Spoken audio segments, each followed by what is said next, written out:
इस वक्त टैक्स उमूर के माहिर इशफाक तोला साहब हमारे साथ मौजूद है। तोला साहब, अभी जो IMF के साथ मामला चल रहे हैं, जितना टैक्स का हदफ रखा गया है पहाड़ जितना, क्या ये हम हासिल कर पाएंगे?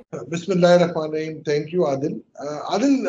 पहले तो मैं बड़ा होपफुल था जब हमारे PM साहब और हमारे FM साहब फरमा रहे थे कि ये जी IMF का आखिरी प्रोग्राम होगा।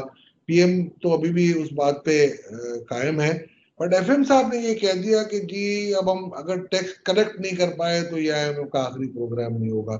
तो भाई टैक्सेस तो आपने लगाए हैं, आपने निचोड़ लिया है, हर चीज को आपने निचोड़ लिया। माँ सिवाय बैंकिंग को आप कंसेशन देना चाह रहे थे, तो चले वो अल्लाह का शुक्र है वो भी टाइमली पकड़ा गया और 160 अरब की वो भी टैक्स हमने दोबारा लगवा दिए।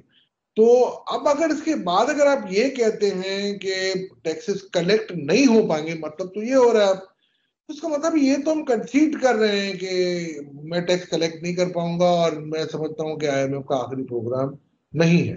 तो अभी तो शुरू हुआ है मैच, पहला साल है आपका। IMF का प्रोग्राम तो अभी आया ही नहीं है।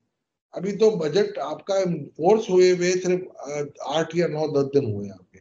तो अभी से ये कंसीड कर जाना मेरी समझ से बालातर है इसमें, कि मेरे हिसाब से ये एम्बिशियस टारगेट तो था, बट आपको टारगेट सेट करने से पहले सोचना चाहिए था कि जी क्या ये टारगेट अचीवेबल है कि नहीं।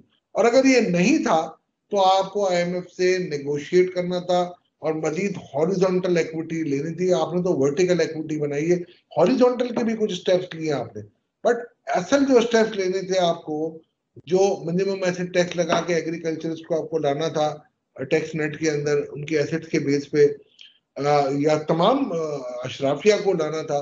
ये जो कंपनियों के रिजर्व्स पड़े हुए हैं उनको आपको टैप करना चाहिए था। रियल स्टेट पे आपको रियल टैक्सेशन करनी थी, तो वो तो कुछ भी आपने नहीं किया। तो अभी से हम अगर अब ये कहना शुरू कर देंगे नहीं ये टैक्सेस तो बहुत मुश्किल कलेक्ट होंगे, मैं ये समझ रहा हूँ, मैं से ये अखज़ कर रहा हूँ कि शायद उनके जहन में ये है कि अब ये टैक्स कलेक्ट नहीं